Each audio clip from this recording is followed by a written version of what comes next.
Togolaises, Togolais, l'année 2017 appartient désormais à l'histoire. Je veux, avec vous, rendre grâce à Dieu pour les grandes réalisations, les réussites et les joies dont elle a été porteuse. Il convient également de saluer le mérite des braves populations togolaises qui, par leur ardeur au travail et leur dévouement, ont contribué à faire avancer notre pays sur la voie du développement. Les mois écoulés ont aussi mis notre existence collective face à de nombreux défis.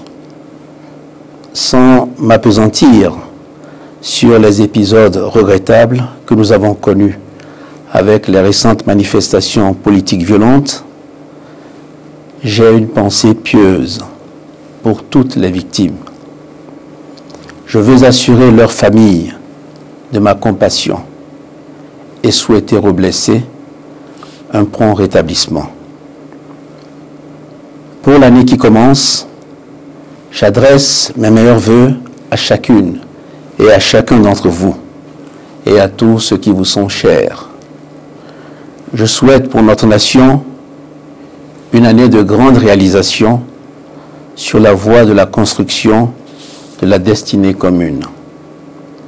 Cette aspiration est à portée de main, mais elle requiert de notre part un engagement résolu et une détermination sans faille, fondée sur l'amour que nous avons pour notre cher Togo. C'est en faisant appel à la fibre patriotique qui vibre en chacun d'entre nous que je veux ébaucher les perspectives de notre pays en 2018. Mes chers compatriotes, pour aborder l'avenir, notre meilleur repère se trouve dans le bilan des mois écoulés, tant il est vrai, selon une sagesse bien de chez nous, que c'est au bout de l'ancienne corde que se tisse la nouvelle.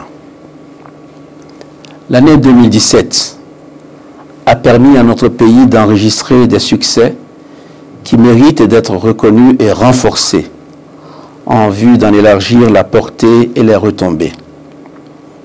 Conformément aux engagements pris, j'ai veillé avec le gouvernement à l'intensification de nos efforts d'assainissement des finances publiques et un accent particulier a été mis sur la rationalisation des dépenses. Le déficit primaire s'est ainsi amélioré avec une incidence positive sur la réduction de la dette publique.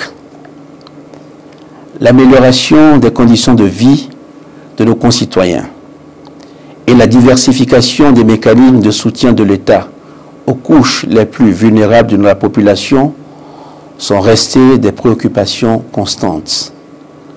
Une attention particulière a été portée à l'inclusion sociale à travers des programmes ambitieux et volontaristes dotés des moyens adéquats. Je considère comme des signaux encourageants le dynamisme observé dans la prise en charge des questions de développement par les communautés à la base. Je veux parler des comités villageois de développement ou des comités de développement des quartiers. Il en est de même des premiers résultats notés dans le secteur de la santé quelques mois après l'introduction de la gestion contractualisée dans les structures pilotes d'Atapamé et de Blita. C'est un travail de longue haleine dont les premiers fruits portent en eux toutes les raisons d'espérer. Il doit être poursuivi inlassablement en remettant chaque jour l'ouvrage sur le métier et en affinant les interventions étatiques afin qu'elles répondent encore plus et encore mieux aux attentes des uns et des autres. Togolaises, Togolais, si des avancées ont été réalisées dans plusieurs secteurs, l'animation de la vie politique, en revanche, n'a pas toujours été à la mesure de la profonde aspiration du peuple togolais à la concorde et à la paix. Je voudrais réaffirmer que la cohésion sociale doit rester, pour nous tous, un objectif cardinal dont il est tenu compte en toutes circonstances. Les réformes à mener dans le sens d'une amélioration des normes et des cadres existants ne sont pas incompatibles avec le maintien de la paix civile. Nous avons fait le choix de la démocratie. Il implique une architecture institutionnelle stable qui se conforte progressivement en s'adaptant aux évolutions légitimes souhaitées par notre peuple. Il implique aussi que les acteurs politiques acceptent de se conformer aux règles et d'exercer ses prérogatives dans le respect des droits et libertés de tous les citoyens. Récemment, mes chers compatriotes, la culture du vivre ensemble, la courtoisie et la fraternité ont souvent été affectées par des attitudes, des postures et des comportements qui sont aux antipodes de nos valeurs. C'est une situation qui m'est intolérable. Elle est préjudiciable à notre marche commune. Dans le souci de préserver notre pays de ces menaces, les auteurs et les responsables d'actes de violence, de destruction et de meurtre doivent être recherchés et soumis à la rigueur de la loi. Nous devons cela aux victimes, à toutes les victimes. Mes chers compatriotes, j'ai tout de même foi en notre capacité à transcender nos divergences pour faire évoluer le cadre institutionnel et politique tout en préservant le tissu social. Pour cela, je reste convaincu que l'unique voie de sortie qui nous permette de retrouver le chemin du progrès reste le dialogue. Mes chers compatriotes, le dialogue doit rester la voie privilégiée de résolution des désaccords entre les acteurs politiques. Par le passé, souvenez-vous, nous avons réussi à surmonter nombre de difficultés grâce à notre sens de responsabilité.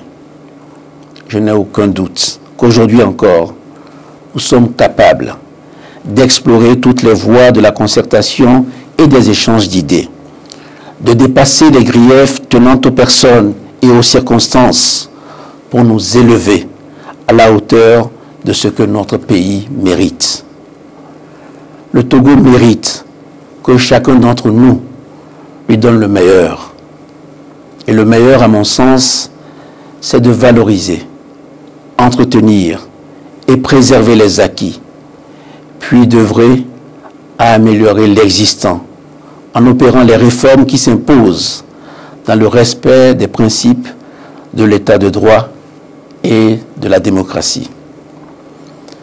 C'est dans cette optique que j'ai pris au mois de septembre dernier, avec le gouvernement, l'initiative de proposer à la représentation nationale une révision de la Constitution qui limite désormais à 2 le nombre des mandats présidentiels et législatifs et qui introduit pour l'élection du président de la République un mode de scrutin uninominal à 2 tours. Conformément à notre loi fondamentale. C'est maintenant au peuple togolais tout entier, seul détenteur de la souveraineté nationale, qu'il appartient de se prononcer librement. Dans l'état de droit que nous construisons, nous ne pouvons pas prétendre substituer des voix plus autorisées au suffrage universel. Mes chers compatriotes, en 2018, nos concitoyens seront plusieurs fois appelés à décider par le vote de grandes orientations de la vie nationale. L'aboutissement du processus de décentralisation permettra aux collectivités territoriales de se doter de représentants élus à l'issue des consultations locales attendues avec impatience. C'est une excellente occasion pour de nombreux talents, jeunes, femmes et hommes de qualité, de se mettre au service de leurs communautés respectives et de la nation tout entière en prenant en main la démocratie et la gouvernance à la base. L'élection des députés à l'Assemblée nationale constituera également un important rendez-vous démocratique auquel je convie la classe politique et l'ensemble des électeurs à participer dans un esprit constructif. Togolaises, Togolais, cette année, le chantier du développement sera poursuivi et les actions intensifiées. Nous continuerons sans relâche de lutter contre les fléaux que sont la pauvreté et la précarité. Le gouvernement reste guidé par la nécessité de conforter la croissance, d'améliorer le partage de la richesse nationale en insistant sur l'inclusion financière et sociale et de mettre les institutions au service de tous les citoyens sans exclusion. À cet effet, les filets sociaux seront sensiblement renforcés, notamment en portant le nombre des ménages bénéficiaires des transferts monétaires de 30 000 actuellement à 120 000 durant les 3 prochaines années. La jeunesse togolaise, notre chère jeunesse, sera au cœur des interventions de l'État. Son dynamisme et son engagement doivent être soutenus et accompagnés. Je demeure persuadé que les solutions les plus pertinentes aux problématiques de l'éducation, de l'emploi et de l'insertion des jeunes sont celles qui sont nourries par leurs propres réflexions et contributions. Dans les mois qui viennent, j'aurai avec eux une rencontre pour débattre des projets que je compte mettre en œuvre. Ils englobent, entre autres, la récompense du mérite scolaire, le renforcement de l'autonomie ou encore l'appui à l'entrepreneuriat. J'envisage par exemple que l'attribution des marchés publics réserve un quota allant jusqu'à 20% aux jeunes entrepreneurs et aux femmes qui bénéficieront par ailleurs de procédures allégées. Je souhaite que nous engagions un échange fructueux sur l'ensemble de ces questions.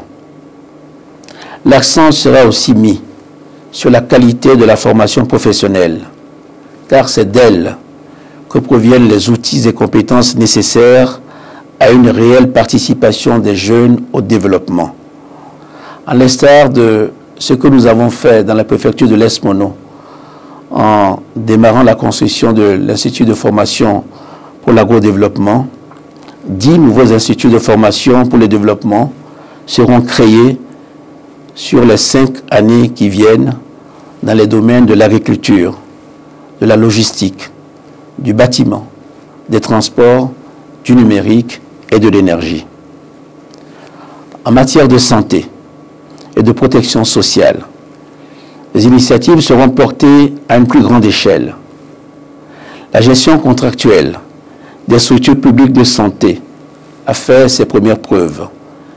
Je l'ai éprouvé moi-même en me rendant au centre hospitalier régional d'Atapamé. Cette gestion contractuelle sera étendue dès cette année à tous les hôpitaux, les centres hospitaliers universitaires et les centres hospitaliers régionaux, en commençant par Kara et Lomé.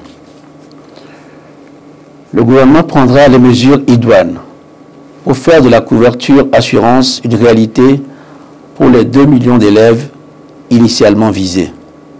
Puis cette mesure sera progressivement étendue à d'autres catégories de personnes.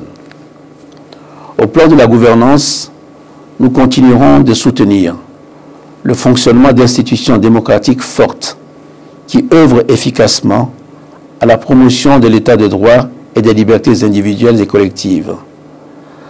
Dans le but de parvenir à une justice plus efficace et moins onéreuse, nous envisageons l'implantation de maisons de justice sur l'ensemble du territoire national. Togolaises, Togolais, mes chers compatriotes, la voie de notre développement doit être bordée par les balises indispensables de la paix et de la sécurité. Nos forces de défense et de sécurité sont en première ligne pour préserver notre pays et assurer à nos populations la quiétude qui seule permet d'envisager les lendemains avec confiance et sérénité. Je voudrais saluer leur mérite et leur demander de poursuivre leur mission républicaine avec discipline, sérieux et professionnalisme. J'attache de l'importance à une conduite exemplaire et tous ceux qui s'écarteront de cette voie seront passibles des sanctions prévues par le règlement militaire et par la loi. En faisant le choix du progrès, de la fraternité et de la cohésion, nous parviendrons à exprimer le potentiel de notre pays et à réaliser le rêve d'une grande nation prospère et stable. C'est à cela que je nous convie tous, alors que l'année qui commence nous offre l'occasion de former des desseins salutaires pour notre pays et de nous engager résolument à les réaliser au long des mois qui viennent. Ma confiance est grande que nous en sommes capables si nous sommes unis. Je vous réitère mes vœux de bonne et heureuse année 2018. Dieu bénisse notre cher pays, le Togo.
Madame, Monsieur, bonsoir. Vous venez de suivre l'adresse du chef de l'État à la nation à l'orée de cette nouvelle année. Que retenir de ce message du président de la République, Kwessan Yuvodevi? Eh bien, inutile de vous dire que ce message de vœux du président de la République à la nation est très attendu. Il fixe les grandes orientations de la vie politique, économique et sociale pour l'année que nous venons d'entamer.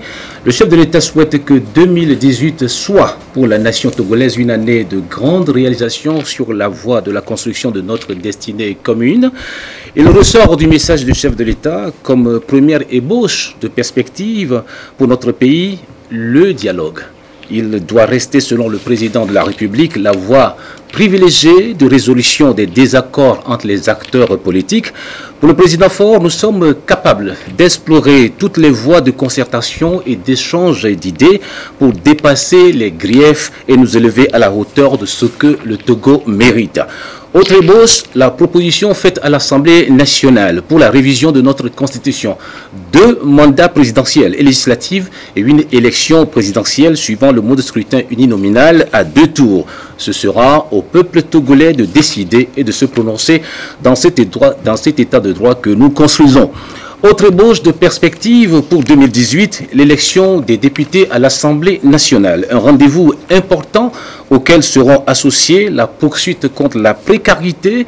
Le chef de l'État a la jeunesse dans son cœur. Plusieurs initiatives sont prévues au profit des jeunes. La problématique de l'éducation, de l'emploi et l'insertion des jeunes a été abordée. Un accent particulier sera mis sur la formation professionnelle. Des initiatives à plus grande échelle seront portées sur la santé et la protection sociale des Togolais avec l'extension des structures publiques à Lomé et à Kara. La préservation de la paix et de la sécurité, un maître mot qui amène le président Faure à saluer le mérite des forces de sécurité qui doivent poursuivre leur mission républicaine avec discipline et sans faille passible de sanctions.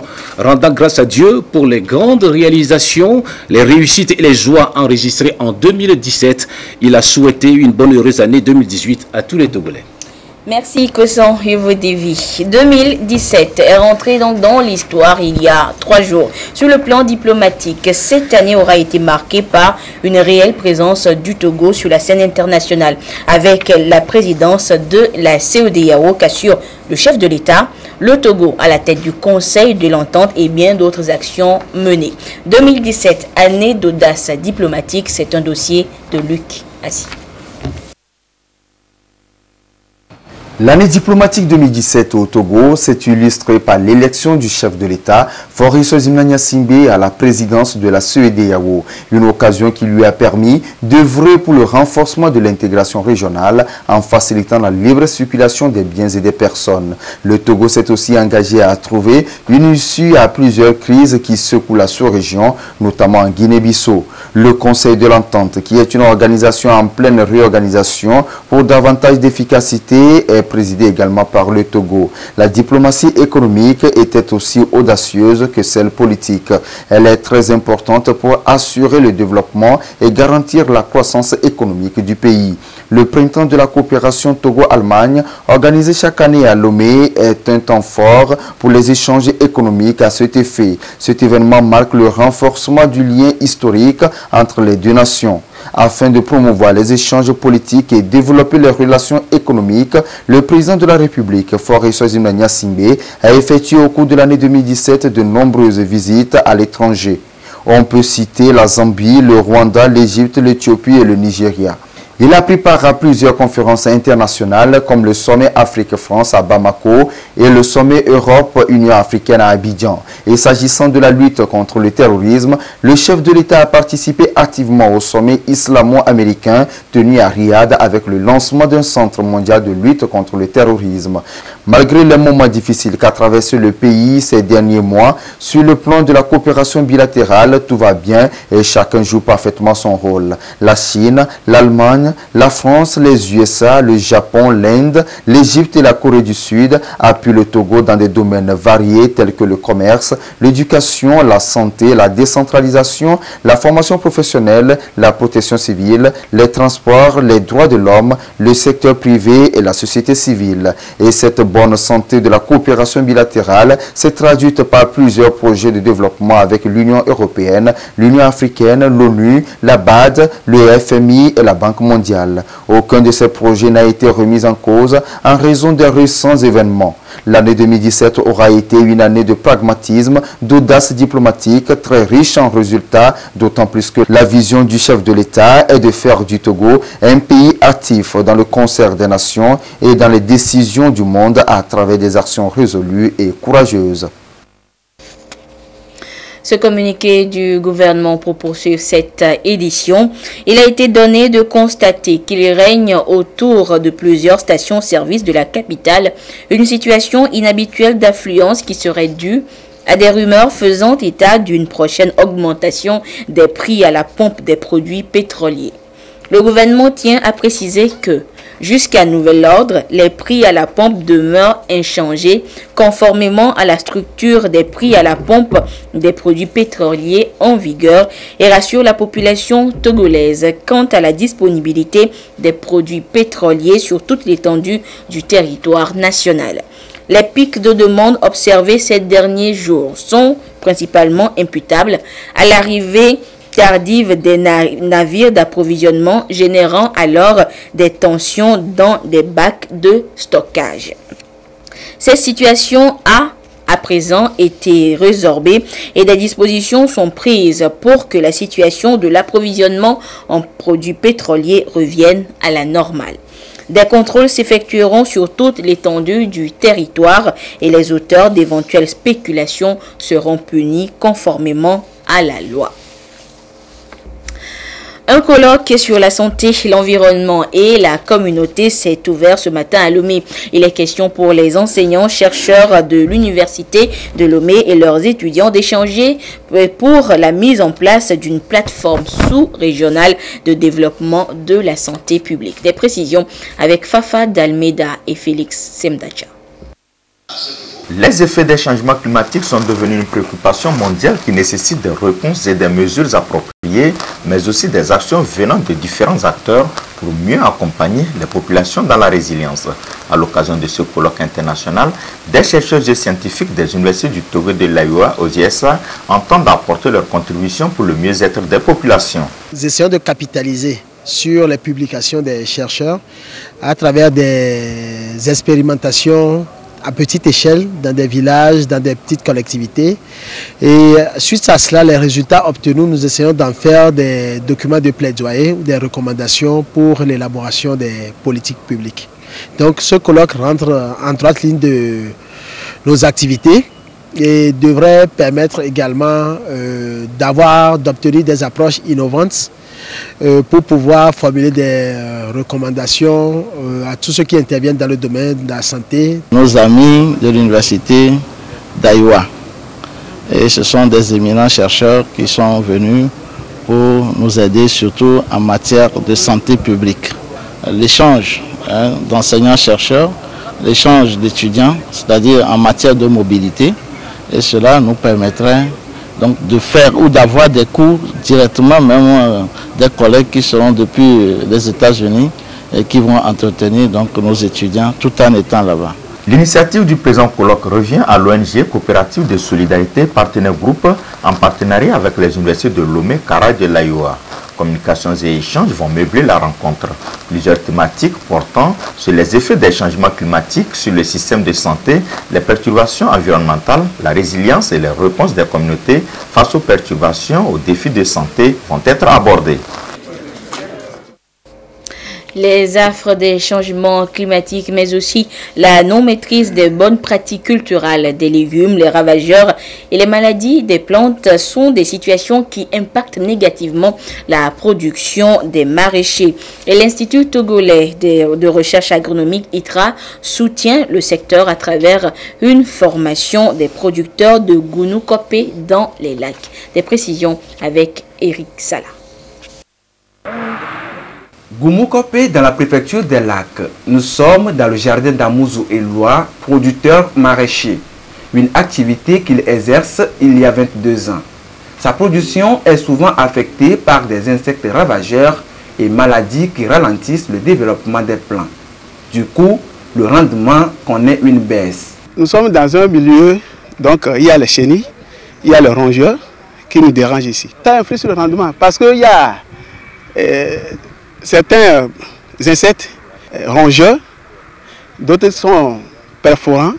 Et ça, chaque fois quand il y a des fleurs, ça suce les fleurs et puis ça ne donne pas le rendement en tant que tel. Il y a aussi les problèmes de bactéries.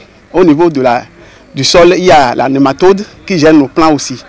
Comme Eloi, sur ce site de 100 hectares, 765 maraîchers y travaillent. Ils rencontrent les mêmes difficultés. Les agents de l'Institut togolais de recherche agronomique ITRA sont venus les éclairer davantage sur les principaux ravageurs et maladie des produits maraîchers. Ils ne savent pas qu'avec les cultures, il y a des familles et où des cultures de la même famille ne doivent pas se succéder. Ça va permettre à ces maraîchers d'améliorer leurs connaissances sur la technologie de production intensive et durable des cultures maraîchères en vue de les aider à rentabiliser leurs activités et à améliorer leurs conditions de vie. Quand nous travaillons, il n'y a pas une formation telle que nous l'avons obtenue aujourd'hui et celle que nous venons de suivre nous a renforcés dans nos activités. La visite de ce site fait suite à une série de rencontres d'échanges avec ses producteurs. Avec des images, ils ont été entretenus sur les bonnes pratiques culturelles pour booster leur rendement. C'était donc un reportage de Ekwe Salam. Les principes et valeurs de paix étaient à l'ordre du jour d'un forum organisé à l'endroit de la jeunesse du parti Union pour la République Unir de la région centrale. Une idée de sensibilisation des jeunes à promouvoir la paix en ce début d'année. Depuis Sokodé, la correspondance de Lamarck Bojona. La ville de Sokodé a été le théâtre des violences et des actes de destruction entraînant des pertes en vies humaines. Ceci a détérioré considérablement le climat de paix et de quiétude, ébranlant ainsi le tissu social, éducatif, socio-économique indispensable au développement. Face à ce constat, la force nouvelle des jeunes Unir de Tchaoudjo veut attirer l'attention de la jeunesse de la préfecture sur les principes et valeurs de la paix à Sokodé. Nous avons jugé bon, depuis les troubles sociopolitiques le 19 août 2017, de réunir les jeunes de la préfecture de Tchaoudjo pour leur sensibiliser sur les notions et les valeurs de la paix, le civisme, la citoyenneté et le militantisme. Et nous avons constaté que c'est les jeunes qui sont beaucoup plus impliqués dans ce processus de dégâts. Avec cette mobilisation, l'objectif assigné est atteint et je crois que déjà avec cet effectif, le message va porter très loin et faire la restitution au niveau de la communauté à la base et le message tout doucement va atteindre à tous les jeunes et à toute la population de la préfecture de Tchaoudjo pour éviter des événements malheureux que nous avons connus. Le forum a également été une occasion pour les jeunes militants du parti Unir Tchaoudjo de réaffirmer leur ferme engagement à soutenir le président du parti, chef de l'État, Faure Essozimna Simbe, pour sa politique de paix, de réconciliation, pour un développement harmonieux du pays. Hors du Togo, en ce début d'année, Aboubakar Shekau, le chef historique du groupe djihadiste nigérian Boko Haram, fait de nouveau parler de lui. Une vidéo d'une trentaine de minutes en Haoussa et arabe a été transmise aux médias. Le chef historique du groupe djihadiste nigérien Boko Haram fait à nouveau parler de lui. Dans une nouvelle vidéo d'une trentaine de minutes en arabe et en haoussa transmise aux médias, Shekau, apparemment fébrile et peine à lire ses notes, revendique les récentes attaques perpétrées au nord du Nigeria, notamment à Maïdougouri, à Gambourou et à Damboa.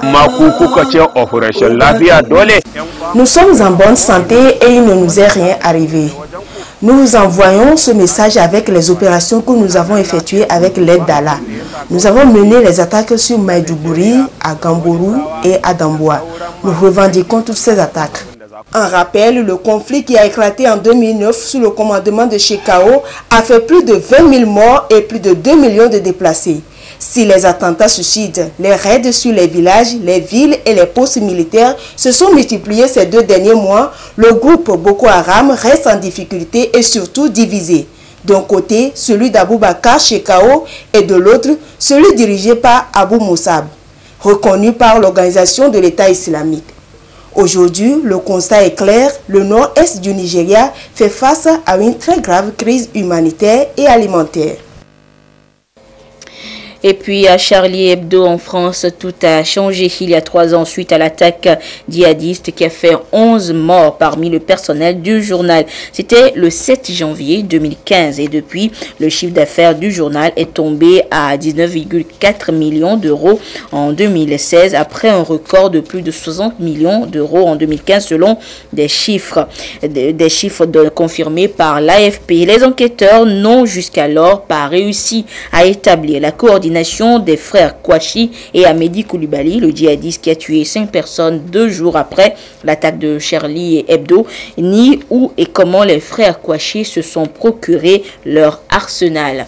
Et sachez que Charlie Hebdo revient le 7 janvier prochain dans un numéro anniversaire sur ce drame qui continue de bouleverser profondément le fonctionnement de la publication. Et direction maintenant Tchamba où le ministère en charge de la jeunesse et de l'emploi des jeunes en collaboration avec celui de la formation civique a organisé en fin d'année un concert géant gratuit. Une manière pour ces 2 départements de souhaiter une bonne et heureuse année à la jeunesse de la localité. Le compte rendu avec la marque Podjona.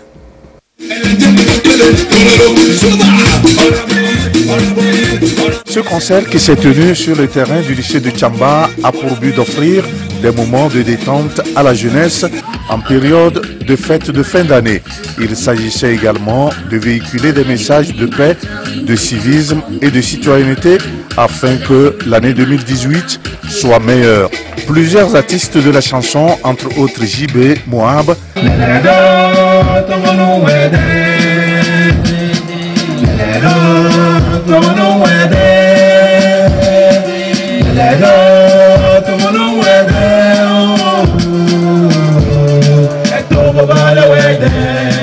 Olibig, Erkini et Marsfir se sont succédés sur le podium.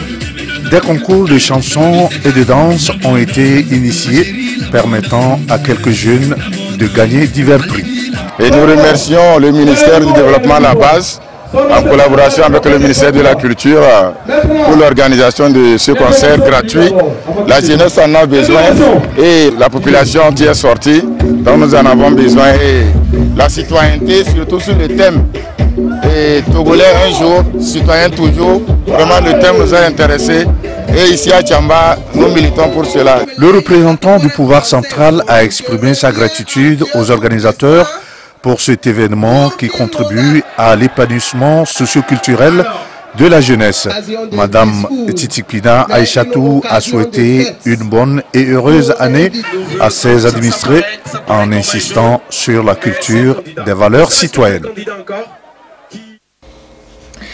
Le ministère de la Communication, de la Culture, des Sports et de la Formation civique porte à la connaissance du public que l'Institut régional d'enseignement supérieur et de recherche en développement culturel IRES-RDEC lance au titre de sa 17e promotion 2018-2020 un concours de recrutement des étudiants pour une formation en master professionnel en développement culturel dans les parcours ci-après. Parcours 1, médias, culture et société. Parcours 2, management des entreprises culturelles. Le D-Master se déroule en 2 options au choix. Option 1, cours en présentiel destiné aux agents de l'État. Option 2, formation ouverte à distance qui s'adresse uniquement aux agents du secteur privé. Le concours sera organisé dans des conditions à découvrir dans le quotidien Togo Presse. Mais les dates et lieux du concours sont prévus. Ce sont les lundis 16 et mardi 17 avril 2018 à Lomé, au siège de l'IRES-RDEC dans l'enceinte de l'ENA. Et puis le gouvernement rappelle à la population togolaise que la traditionnelle opération Togo propre des premiers samedis du mois aura lieu ce samedi 6 janvier 2018 de 6h à 8h sur l'ensemble du territoire national. Il invite à cet effet les habitants des quartiers, des villes, des campagnes, les chefs de services administratifs, les responsables de sociétés publiques, parapubliques, privées, les autorités municipales, traditionnelles et religieuses, les les comités de développement des quartiers, les associations et organisations de défense de l'environnement et de promotion du civisme et de la citoyenneté à se mobiliser pour le succès de cette opération qui marque ainsi le début de l'année 2018. Les associations et groupes organisés qui désirent bénéficier de la couverture médiatique des organes de presse publique et de l'assistance technique de l'ANASAP sont priés de prendre contact avec les responsables de la direction de la formation civique, joignable au 90 91 55 11, au 99 46 30 27, qui se chargeront de communiquer les lieux retenus pour les opérations de salubrité. Et c'est sur ce communiqué du gouvernement que se referme cette édition. Merci de votre fidélité à la télévision togolaise à 22h30. C'est Edem Sousoukpo qui vous retrouve pour la dernière édition du journal. Au revoir.